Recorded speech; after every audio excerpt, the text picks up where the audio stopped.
नमस्कार, मैं हूं आशुतोष और आप देख रहे हैं सत्य हिंदी। सत्य हिंदी के विशेष कार्यक्रम श्रवणगढ़ की खरी खरी में आपका स्वागत है।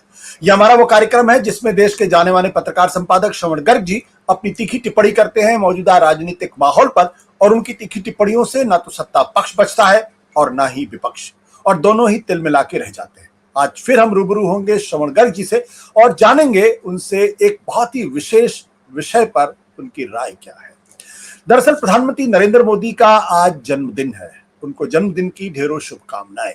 साथ ही साथ उनके तीसरे कार्यकाल के 100 दिन भी पूरे हो रहे हैं, यानी भारत के प्रधानमंत्री के तौर पर लगातार तीसरा टर्म उनका है। यह अपने आप में एक बड़ी उपलब्धि है। पंडित जवाहरलाल नेहरू जो देश के पहले प्रधानमंत्री थे, उन्होंने लगातार 3 टर्म प्रधानमंत्री के तौर पर जिया था। अब उनके बाद नरेंद्र मोदी दूसरे ऐसे प्रधानमंत्री हैं। बीच में हालांकि इंदिरा गांधी लंबे समय तक देश के प्रधानमंत्री रही, लेकिन अनइंटरप्टेड तरीके से कहें लगातार तीसरा टर्म उनका नहीं रहा था। बीच में उनको चुनाव हार के बाहर भी जाना पड़ा था। प्रधानमंत्री नरेंद्र मोदी का जो काल है वो किस तरीके से याद रखा जाएगा? क्या इसको भारत की राजनीति में एक बड़े टर्निंग पॉइंट के लिहाज से देखा जाएगा? एक ऐसा टर्निंग पॉइंट जिसने देश के लोकतंत्र की दिशा बदल दी, जिसने भारतीय संविधान की नई व्याख्या कर दी, जिसने नेहरूवियन कंसेंसस को एक तरीके से डिमोलिश करने की कोशिश की, जिसने भारत की राजनीति में एक नया जलजला ला दिया, जिसने भारत के अंदर सेकुलरिज्म को नए सिरे से डिफाइन करने की कोशिश की, या ये कहें सेकुलरिज्म को दरअसल दफन करने की कोशिश की गई। हिंदुत्व एक नया शब्द बन के उभरा है और इसके बदौलत भारतीय जनता पार्टी लगातार देश की राजनीति को बदलने की कोशिश भी कर रही है और काफी हद तक बदल भी चुकी है। इसमें नरेंद्र मोदी की अपनी भूमिका क्या है? साथ ही पिछले दिनों जिस तरीके से आरएसएस के साथ उनके मतभेद खुलकर सामने आए हैं, उसके पीछे का कारण क्या है, जानेंगे श्रवण जी से। श्रवण जी, आपका बहुत बहुत स्वागत है। आज का ऐसा विषय है जिस पर आपकी बातों को सुनकर लोग शायद चौंके आज। जी देखिए, आपने कहा नेहरू जी ने भी तीन टर्म पूरे किए थे। जी, 3 टर्म लगातार हुआ था उनका। हाँ, पूरे तो नहीं। नरेंद्र मोदी नेहरू नहीं है, ना तो नेहरू है ना बन सकते हैं। हाँ, हम जो बात कर रहे हैं वो एक ऐसे नरेंद्र मोदी की बात कर रहे हैं उनके जन्मदिन पर कि उनका क्या कंट्रीब्यूशन है, क्या योगदान है। आपने जो सेकुलरिज्म की बात की वो एक अलग चीज है। मैं उनके एक अलग तरह के कंट्रीब्यूशन की बात कर रहा हूँ। और मैं मानता हूं कि उनके जन्मदिन पर उनका ये जो विश्लेषण है उनके पूरे व्यक्तित्व का, ये थोड़ा सा चौंकाने वाला इसलिए हो सकता है कि मेरी छवि जो है वो मोदी बेटर्स के रूप में जानी जाती है कि भाई मोदी बेटर हैं या मोदी के आलोचक हैं। तो मैं चूंकि उनको 2002 से लगातार फॉलो कर रहा हूँ गुजरात से, मतलब मैं गुजरात में था तब से, और उनको व्यक्तिगत रूप से भी वो मुझे जानते हैं, मैं उनको जानता हूं, इसलिए मैं तरह का एक अलग किस्म का एनालिसिस पेश करना चाहता हूं देश के तमाम लोगों के लिए जो मोदी के आलोचक भी हैं और जो प्रशंसक भी हैं। मोदी जी के को लेकर देश में दो तरह का समूह है, दो तरह के समूह हैं। जो एक समूह तो यह है जो लगातार उनकी आलोचना करता है, उनके हर काम में एक न एक कोई स्नैक ढूंढता है या कोई कमी ढूंढता है या कोई वेस्टेड इंटरेस्ट ढूंढता है या किसी पूंजीपति को ढूंढता है या कट्टरवाद को ढूंढता है। एक दूसरा वर्ग है जो उनका अंधभक्त है, और निश्चित नहीं है कि इस अंधभक्त में, जो अंधभक्त हैं लोग, वो उनमें ऐसा नहीं है कि सब पार्टी के वर्कर्स हैं या पार्टी के सदस्य हैं। इसमें बहुत सारे ऐसे लोग हैं जिनका पार्टी से और संघ से कोई लेना देना नहीं है, मतलब वो आम जनता के बीच में है। मैं अपनी गिनती पहले वर्ग में करता हूं जो उनका आलोचक रहा है, क्योंकि मैं जिस तरह से उनको ऑब्जर्व किया मैंने 2002 से, वहां गुजरात में पहले भूकंप, फिर गुजरात के दंगे, फिर और तमाम चीजें जो हुई, उसके दौरान जो मैंने उनको देखा और फिर दिल्ली में उनको जो देख रहा हूं, तो मैं उस रेट्रोस्पेक्ट में चीजों को देख रहा हूं। मैं जो चीज बताना चाहता हूं वो ये बताना चाहता हूं कि मोदी जी के व्यक्तित्व के डेवलपमेंट में एक तरह की कंसिस्टेंसी है, और वो जो उनका जो चरित्र है वो फ्रैक्चर्ड नहीं है, मतलब कहीं से टूटा फूटा नहीं है। तो आज उनके जन्मदिन पर उनकी पर्सनैलिटी के किस मुद्दे पर, अलग मुद्दे पर बात की जा सकती है, वो थोड़ा सा मेरे लिए चुनौतीपूर्ण था, पर मैंने कहा कि नहीं, उसको करना चाहिए। देखिए, मेरा मानना ऐसा है कि मोदी जी बीजेपी के पहले ऐसे नेता हैं जिन्होंने हिंदुत्व में या हिंदुओं में एक मिलिटेंसी पैदा की, या हिंदुओं को मिलिटेंट बनाया, और हिंदुओं के हाथों में राज्य की सहमति से हथियार सौंपे। ये बड़ी बात है, मतलब जो मैं कह रहा हूं वो एक इंपॉर्टेंट चीज है कि राज्य की सहमति से हिंदुओं के हाथों में हथियार रहे, देखे गए। राज्य ने हस्तक्षेप नहीं किया कि आपके हाथ में हथियार क्यों है। अगर हम बाबरी मस्जिद के डिमोलिशन को याद करें 6 दिसंबर 1992 को, तो वहां कार सेवकों के हाथों में हथियार नहीं थे। मतलब कोई ऐसा चित्र नजर नहीं आता है कि वो हथियार लेकर गए थे वहां अयोध्या में बाबरी मस्जिद पर। उनके हाथों में गुम्बद को तोड़ने की कुछ चीजें थी, हथौड़े होंगे या और चीजें होंगी जिससे उन्होंने गुम्बद को तोड़ा होगा, पर वो उनका इरादा उस ढांचे को गिराने तक सीमित था। और इस जमाने के जो फोटोग्राफ्स हैं, अगर आप 92 के देखें तो आपको ऐसा कोई पिक्चर नजर में नहीं आएगा जिसमें जो हजारों लोग गए थे वो, या लाखों लोग गए थे वो, या आडवाणी, मुरली मनोहर जोशी, उमा भारती, ये तमाम लोग किसी हिंसा के लिए भड़का रहे हो, कह रहे हो कि आप तो जो करना हो सो करो। ऐसा भी नहीं है। अगर आप गोधरा के बाद का, मतलब 2002 के बाद के फोटोग्राफ्स देखें, 2002 के भी देखें, और अगर आप कुछ प्रसिद्ध चित्र देखें, अगर गूगल करके देखें कि फोटोग्राफ्स ऑफ 2002 अहमदाबाद रॉयट्स, तो आपको चित्रों में हिंदुओं के हाथों में हथियार नजर आएंगे, मतलब लहराते हुए, तलवार लहराते हुए। और अगर आपने देखा हो कि अहमदाबाद के दंगों का वो जो फेमस फोटो है जिसमें एक व्यक्ति के हाथ में तलवार है और दूसरा अपनी जान की भीख मांग रहा है, बाद के सालों में पता चला कि वो दोनों काफी मित्र हो गए, वो एक अलग मुद्दा है। मैं इसे भारतीय हिंदुत्व का टर्निंग पॉइंट मानता हूं इतने सालों का, कि मोदी जी ने हिंदुओं को बजाय बचाव की मुद्रा में बने रहने के आक्रामक चेहरा प्रदान कर दिया कि don't be defensive but B offensive. और गौर करने की बात यह है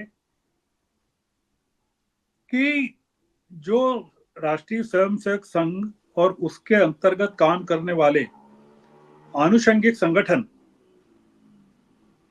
पिछले, मतलब 70 सालों से काम कर रहे थे, 70 से 75 सालों से, मतलब 2002 के पीछे पहले बोले तो 76-77 सालों से काम कर रहे थे, वो ये काम नहीं कर पाए जी। जो मोदी जी ने किया। तो मोदी जी ने हिंदुत्व की जिस मिलिटेंसी को, मतलब राजकीय संरक्षण दिया, मतलब जिसको कह सकते हैं कि स्टेट का प्रोटेक्शन दिया, वो अभी भी कायम है। मतलब उनका गुजरात छोड़ने के बाद भी कायम है, और दिल्ली में आने के बाद, जिसमें कहें कि भाई बिल्किस के आरोपियों को रेमिशन मिल गया, या उनका जेल से बाहर निकलने पर हार फूलों से स्वागत हुआ, हरिद्वार की धर्म संसद जिसमें कहा गया कि हथियार उठाइए, कोई कार्रवाई नहीं किसी के खिलाफ। या हमने देखा नुपुर शर्मा का उदय हुआ, प्रज्ञा सिंह ठाकुर का उदय हुआ, ये तमाम चीजें हुई, पर स्टेट ने कोई इंटरवीन नहीं किया। मतलब सिग्निफिकेंटली कहें कि जो कहते हैं ना कि कानून अपना काम करेगा, तो हमने नहीं देखा कि किसी कानून ने इस तरह के, मतलब जुडिशरी ने भी नहीं किया, सुप्रीम कोर्ट ने भी नहीं किया।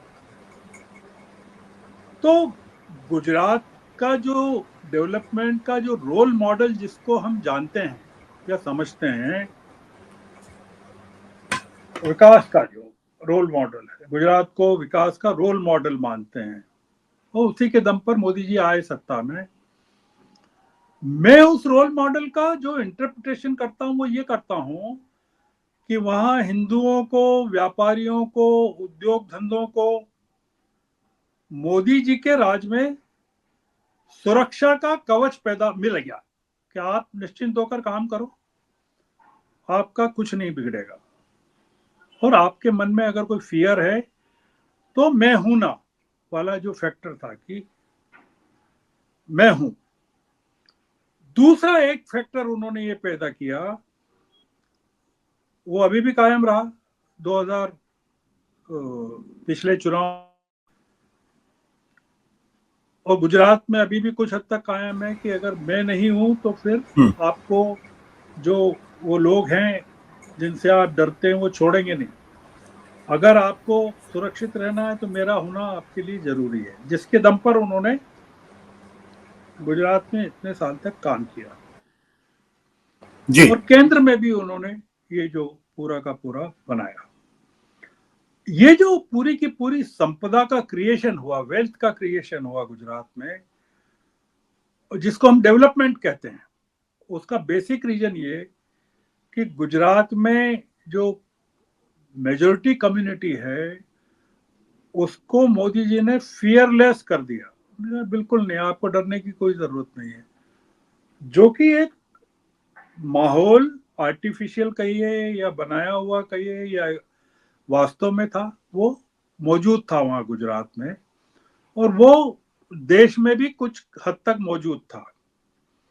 तो मोदी जी के दिल्ली पहुंचते ही वो जो गुजरात का जो रोल मॉडल था वो देश का रोल मॉडल बनने लगा। जो हम देखते हैं कि भाई, हम आप जिसको सेकुलरिज्म के खिलाफ पर हमला कहते हैं, मैं उसको जो डिफाइन कर रहा हूं वो मोदी जी का हिंदुत्व बता रहा हूं कि ये असल में मोदी जी क्या कर रहे हैं, उन्होंने क्या कंट्रीब्यूट किया है। तो राहुल गांधी जब कुछ राज्यों को संघ और भाजपा की प्रयोगशाला बताते हैं तो गलत इसलिए नहीं कहते हैं कि इन राज्यों में गुजरात की तर्ज पर मोदी जी के सत्य के प्रयोग सफलतापूर्वक चल रहे हैं और वो रिजल्ट भी दे रहे हैं, वो चुनाव में दे रहे हैं। तो मेरी ऐसी धारणा है, गलत भी हो सकती है, कि संघ जो है अपनी लकीर पर कायम है। मतलब लकीर पीटना जिसको कहते हैं, कि वो कोई परिवर्तन नहीं कर रहा है अपने आप में। और मोदी जी एक प्रचारक से उठकर काफी अपने आप को उन्होंने बदल दिया है।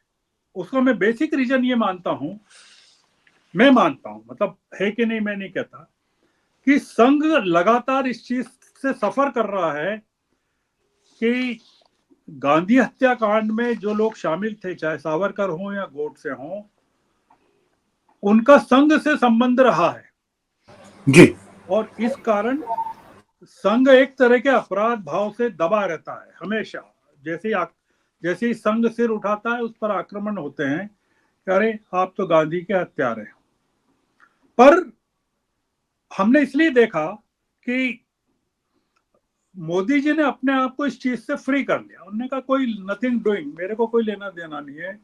और इसीलिए हमने देखा कि सावरकर की प्राण प्रतिष्ठा जो है, मोदी जी ने अपने हिंदुत्व को मिलिटेंसी प्रदान करने के साथ की, और इस संबंध में किसी भी तरह की आलोचना की परवाह नहीं की उन्होंने। मतलब आप देख रहे हैं कि सावरकर को किस तरह से उन्होंने स्थापित किया, मतलब संसद में भी किया, संसद के बाहर भी किया, और अभी जो शिवाजी की प्रतिमा गिर गई वहां, तब उन्होंने जो कहा कि मैं माफी मांगता हूं, पर जो लोग सावरकर के आलोचक हैं वो सावरकर से माफी मांगेंगे क्या? तो मैं थोड़ा सा कंक्लूजन की तरफ जाता हूं कि मोदी जी विदेशों में गांधी के सामने सिर निभाते हैं। कौन निभाते हैं? वो एक स्ट्रेटेजिकली है, जरूरत भी है विदेशों में गांधी की जो सम्मान है, पर देश में उन्होंने सावरकर को गांधी के सामने खड़ा कर दिया, गांधी के बराबर खड़ा कर दिया, उसको देशभक्त बता दिया, आजादी की लड़ाई का नायक बता दिया। और यह काम संघ नहीं कर पाया। तो मोदी जी क्या हुआ कि जो हिंदू हृदय सम्राट बन गए, और जो काम संघ को करना था या संघ के जिम्मे था वो मोदी जी ने किया। आखिरी बात यह है आशुतोष जी कि संघ के साथ जो मोदी जी के मतभेदों में एक जो पॉइंट है, जो नड्डा जी ने अपने इंटरव्यू में कहा था कि संघ एक सांस्कृतिक काम करता है, मतलब उसका काम जो है उसकी भूमिका निभाता है, और हम जो है पॉलिटिकल हैं। जो उन्होंने एक्चुअल कहा था कि RSS is a cultural and political organisation, RSS is a cultural and educational organisation. उनको आइडियोलॉजिकली अपना काम करते हैं, हम अपना काम करते हैं, मतलब संघ इज नॉट पॉलिटिकल ऑर्गेनाइजेशन। इसमें निहित ये था कि मोदी जी को जिस संघ की जरूरत है या रही, वो संघ नहीं है ये। तो ये उनकी एक मतलब धारणा हो सकती है, और मैं गलत भी हो सकता हूं, कि संघ पर एक ऐसे वर्ग का नियंत्रण है जो विचारों से भी, उम्र से भी, और तमाम तरह से बूढ़े हो चुके हैं, और वो जिस मिलिटेंसी की बीजेपी को जरूरत है पॉलिटिकल सपोर्ट के लिए, वो संघ उनको प्रोवाइड नहीं कर पाया। इसलिए उन्होंने कहा कि आप अगर कहते हो, आपने लिखा कि हम कल्चरल और एजुकेशन के काम में हैं, तो आप अपना काम वो करते रहिए। कल्चरल और आइडियोलॉजिकल ऑर्गेनाइजेशन अगर हैं, तो आप कल्चरल और आइडियोलॉजिकल ऑर्गेनाइजेशन बने रहिए। हमको एक पॉलिटिकल मिलिटेंसी की जरूरत है, और वो आप दे नहीं पा रहे हैं, इसलिए हमको आपकी जरूरत नहीं है। अब ये जो कहा वो बूमरैंग कर गया, और उसके कारण बहुत सारी चीजें हुई, हम उसमें नहीं जाना चाहते। मैं कंक्लूड इस बात से करना चाहता हूँ आशुतोष जी कि मोदी जी का जो बिगेस्ट कंट्रीब्यूशन रहेगा और जो है वो यही है कि उन्होंने बीजेपी को एक नया चेहरा और नया नेतृत्व, और जो बहुत ही आक्रामक भरा नेतृत्व है, वो दे दिया है। वो इसमें मिलिटेंसी है, हिंदुत्व की मिलिटेंसी है। हिंदुओं को कभी आपने इतना उग्र और आक्रामक नहीं देखा होगा। अब दिक्कत यह है कि बीजेपी के पास मोदी जी का कोई विकल्प इसलिए नहीं है कि न तो बीजेपी में कोई नेता इस काबिल है, और न संघ ने कभी इस तरह का कोई विकल्प पैदा किया जो मोदी जी की जगह ले सके या मोदी जी के अवतार में अवतरित हो सके। इसलिए वो तमाम लोग जो बात करते हैं, जो डिबेट्स में चलता है कि मोदी जी को हटाया जा रहा है, हट रहे हैं, मार्गदर्शक मंडल 75 साल वगैरह वगैरह, मैं उसमें आज उनके जन्मदिन पर उस चीज की पुष्टि नहीं करना चाहता हूं कि वो ऐसा होगा। मैं ये मानता हूं कि बीजेपी और संघ के लिए मोदी जी इंडिस्पेंसेबल हैं, और वो वर्तमान में अगर आज की तारीख में कहूं तो उन्होंने इच्छा सत्ता प्राप्त कर रखी है। तो इसलिए ये मैं इसमें राहुल गांधी के प्रयासों को नहीं जोड़ रहा हूं। वो अगर सफल हो जाते हैं, इंडिया ब्लॉक सफल हो जाता है उनको हटाने में पॉलिटिकली, वो एक अलग मुद्दा है, चुनाव का अलग मुद्दा है। मेरा जो ब्रीफ मैं जो बता रहा था आपको, बहुत ही लिमिटेड ब्रीफ है। वो ब्रीफ ये मैं मोदी जी के कंट्रीब्यूशन की बात कर रहा हूं कि उनका बिगेस्ट कंट्रीब्यूशन क्या है जो संघ ने नहीं किया या बीजेपी के किसी नेता ने नहीं किया, जिसमें आडवाणी भी शामिल है, जिन्होंने अयोध्या तक रथ यात्रा तो की पर उसको आगे नहीं ले जा पाए, उस चीज को। तो इसलिए मैं मानता हूं कि ये जो मोदी जी ने अवेकनिंग की है हिंदुत्व की, ये उनका सबसे बड़ा कंट्रीब्यूशन है। अब आप उसको सेकुलरिज्म पर प्रहार भी मान सकते हैं, आप उसको अल्पसंख्यकों के खिलाफ खतरा भी मान सकते हैं, आप उसको हर तरह से देख सकते हैं। मैंने उनको जो देखने का एक नजरिया था वो पेश किया। हो सकता है मेरा असेसमेंट गलत भी हो और हो सकता है कि सही भी हो, क्योंकि इसके बारे में जजमेंट तो आप ही बता सकते हैं आशुतोष जी की सही है कि गलत है। जी बहुत बहुत धन्यवाद sir, thank you sir, thank you.